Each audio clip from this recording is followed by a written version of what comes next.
Astonished and delighted to hear my native language, and no less surprised at what this man said, I made answer that there were much greater misfortunes than that of which he complained.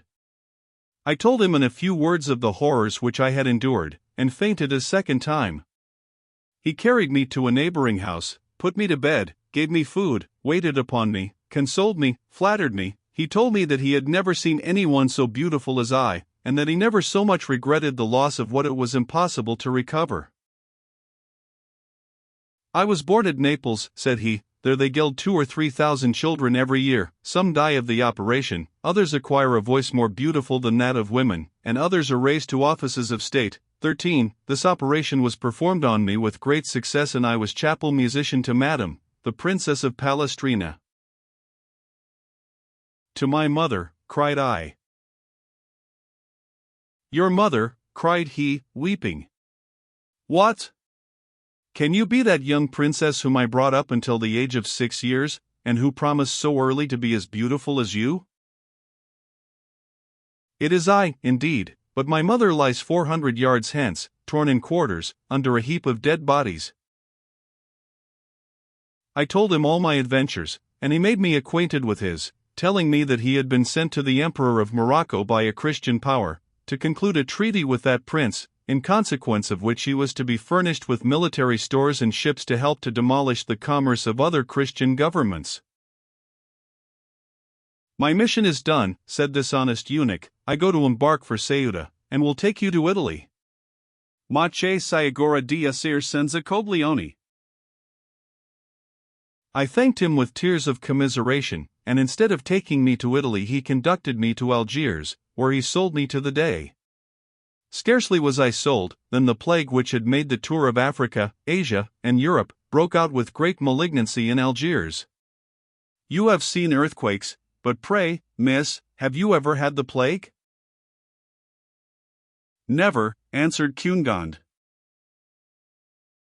If you had, said the old woman, you would acknowledge that it is far more terrible than an earthquake. It is common in Africa, and I caught it. Imagine to yourself the distressed situation of the daughter of a pope, only 15 years old, who, in less than 3 months, had felt the miseries of poverty and slavery, had been ravished almost every day, had beheld her mother drawn in quarters, had experienced famine and war, and was dying of the plague in Algiers. I did not die, however, but my eunuch, and the Dey, and almost the whole seraglio of Algiers perished. As soon as the first fury of this terrible pestilence was over, a sale was made of the Dey's slaves. I was purchased by a merchant, and carried to Tunis. This man sold me to another merchant, who sold me again to another at Tripoli. From Tripoli I was sold to Alexandria, from Alexandria to Smyrna, and from Smyrna to Constantinople. At length I became the property of an Aga of the Janissaries, who was soon ordered away to the defense of Azov, then besieged by the Russians. The Aga, who was a very gallant man, took his whole seraglio with him, and lodged us in a small fort on the Paulus Meotides, guarded by 2 black eunuchs and 20 soldiers. The Turks killed prodigious numbers of the Russians, but the latter had their revenge.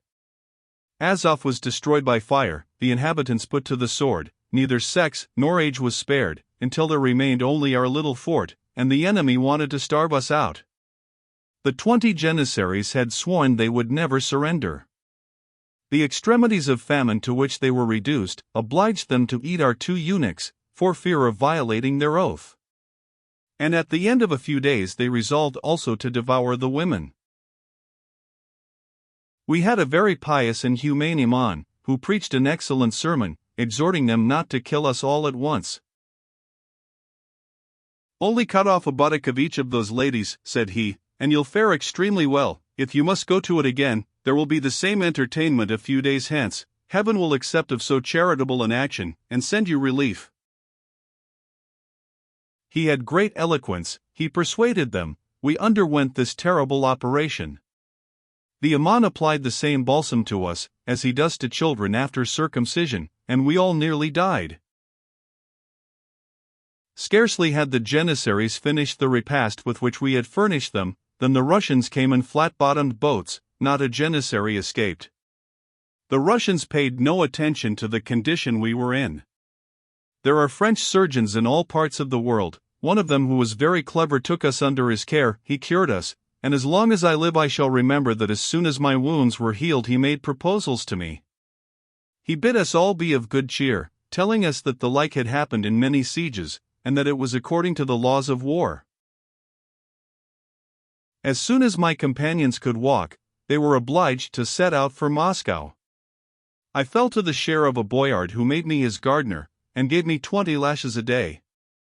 But this nobleman having in 2 years' time been broke upon the wheel along with 30 more boyards for some broils at court, I profited by that event, I fled.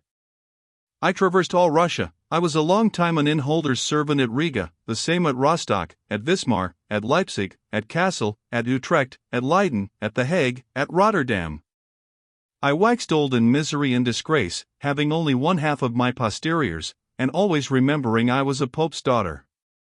100 times I was upon the point of killing myself, but still I loved life.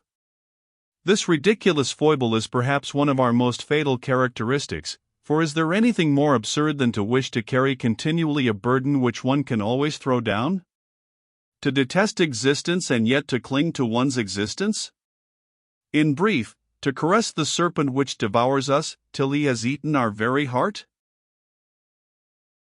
In the different countries which it has been my lot to traverse, and the numerous inns where I have been servant, I have taken notice of a vast number of people who held their own existence in abhorrence, and yet I never knew of more than 8 who voluntarily put an end to their misery, 3 Negroes, 4 Englishmen, and a German professor named Robeck. 14. I ended by being servant to the Jew, Don Issachar, who placed me near your presence, my fair lady. I am determined to share your fate, and have been much more affected with your misfortunes than with my own. I would never even have spoken to you of my misfortunes, had you not piqued me a little, and if it were not customary to tell stories on board a ship in order to pass away the time. In short, Miss Cundond, I have had experience, I know the world, therefore I advise you to divert yourself, and prevail upon each passenger to tell his story, and if there be one of them all, that has not cursed his life many a time, that has not frequently looked upon himself as the unhappiest of mortals, I give you leave to throw me head foremost into the sea.